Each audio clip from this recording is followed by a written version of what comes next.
told you. I told you lot.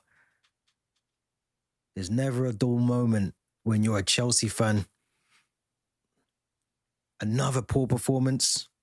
Let's add that to Bayern Munich. Let's add that to Manchester United. Let's add that to Brentford. When will the rot stop? When will the negative performances stop? When will these players wake up and realise they're at one of the best football clubs in European football and start playing football? Lincoln City 1, Chelsea 2. I've got to be honest. It was touch and go. It was touch and go. There was moments in that game yesterday where I'm not even annoyed. I'm not even angry. I'm not going to shout. There's no point me shouting, being annoyed at that performance last night. I'm not annoyed. It was expected. I said yesterday, those sort of players, there can be no excuses.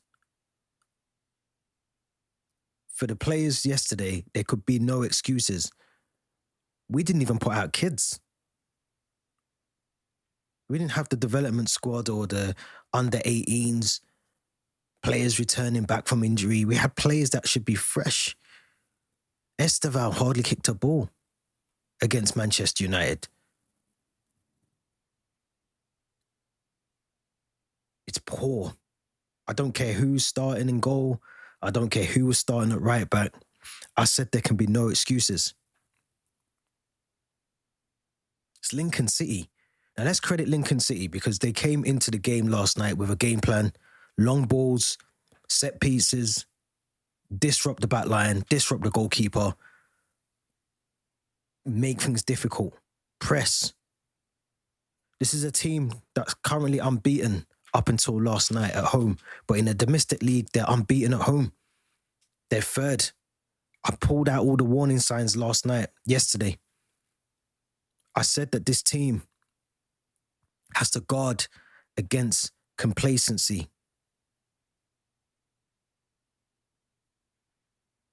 That first half was shocking. And not just shocking in the terms of the performance, but the fight, the desire, the mistakes at the back. Jurgensen in goal. It's just a calamity of errors. And this is the thing. We were playing Lincoln City. Not a championship team, not a struggling Premier League team. It's Lincoln City. A team that we should be able to put out a development squad against. And the development squad should be able to deal with them. Jurgensen yesterday, and I got to see a lot of this in the morning when I woke up. People were actually wanting Sanchez back for the Brighton game. I said it yesterday. Jamie Carragher called it correct. We've gone from Petr Cech and Thibaut Courtois as our goalkeepers.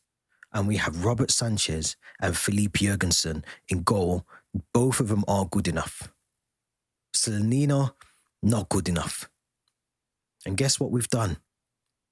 We've allowed Petrovic, with about 3 clean sheets for Bournemouth, to go and play for another team. We allowed Edison, £12 million, to go to Fenerbahce. We allowed Donnarumma to go to Man City for 25 point something million pounds. We've allowed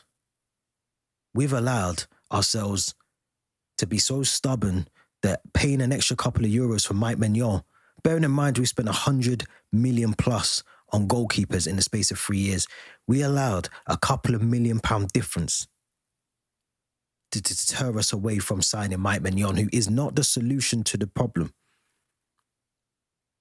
But if anyone can tell me that Mike Maignan is not better than the 2 bozos that we have in Robert Sanchez and Philippe Jurgensen, who yesterday done his Christopher Reeves impressions and was flying out a goal like Superman. Punching Wesley Fofana in the head. All over 6s and 7s on any set piece. The same for the centre-backs. Did not start the game well. Now, I can give maybe a bit of respite to João Heto, Garnacho, maybe Facundo, Buonanotte gets a bit of a pass, but these are all Premier League proven players. Maybe not Heto, but you get my point. He's played at one of the top European clubs with a lot of pedigree of history. He's not come from Weymouth. He's played at the very top level. And we looked embarrassing in that first half. The goal that they scored, I generally don't think, and a lot of people are a bit blaming Trevor Chalobah, who, yes, maybe needs to step forward earlier. But I'll be honest, I don't know if he doesn't expect to receive that ball. A cross goal from Enzo Fernandez, who had a horrible stinker of a game.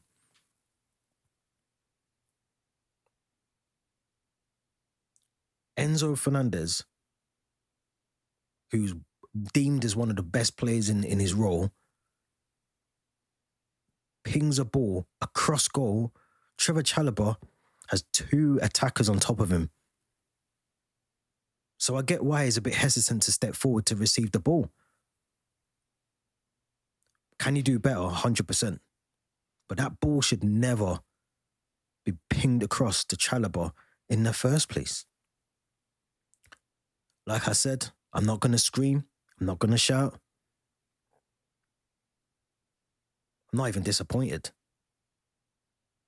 But it tells you something that some of these players, the mentality of some of these players is not good enough for this football club. It tells you that some of these players either think they're too good to play against Lincoln City or they lost trust in the manager a couple of weeks ago. And whichever one of those two things it is, if they're not willing to put the top on, the football shirt, and play for the football club, then they need to sit out the games. Because last night could have turned ugly very quickly. We're lucky that they only scored the 1 goal, Lincoln City. They could have had 2, maybe 3.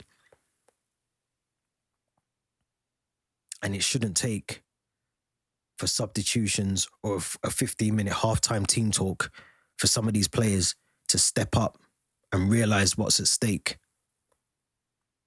Everyone, I say this every single season, everyone turns their nose up at the Carabao Cup until you get to the final and it's Wembley Stadium. And then suddenly you want to win the cup. Last night was a wake-up call. Benfica, Brighton, Liverpool. The next 3. Brighton, Benfica, Liverpool. Last night was a wake-up call.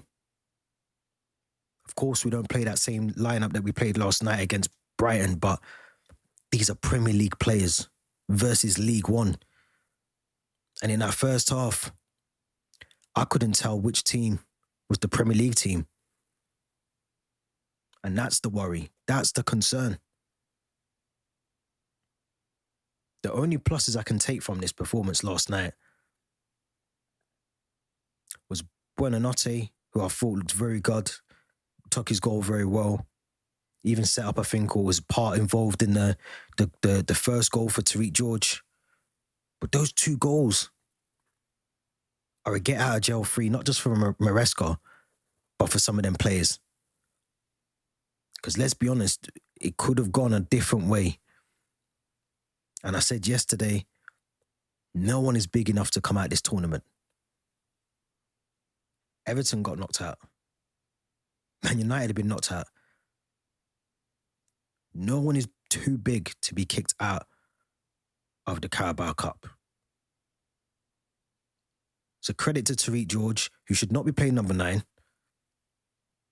He scored a goal, but you could see from yesterday, he can't play number 9. And credit to Facundo Buonanotte for taking his goal very well. Acheampong, question marks about whether he starts at centre-back. against Brighton. Fofana grew into the game. But does Chalobah need a bit of a break? Does Chalobah need to be taken out of the spotlight?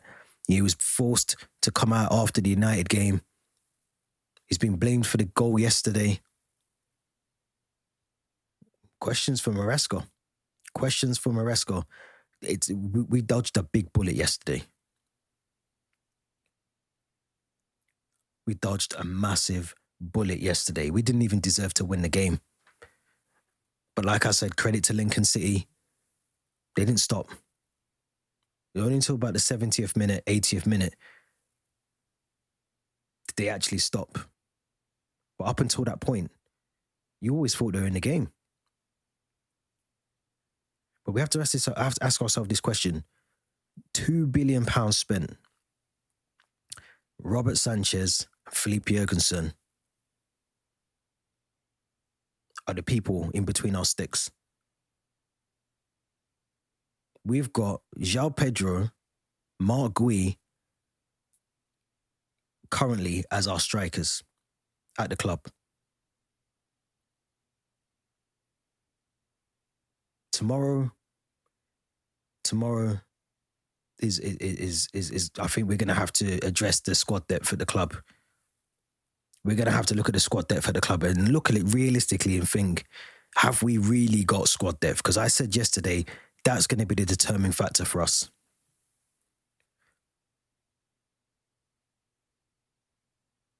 But Brighton, big game. Massive game against Brighton. Massive game against Brighton coming up. Things have to change. We need 3 points. We need 3 points. I'm done. I'm done. Hit the subscribe. All that stuff. Notification bell. I'm done.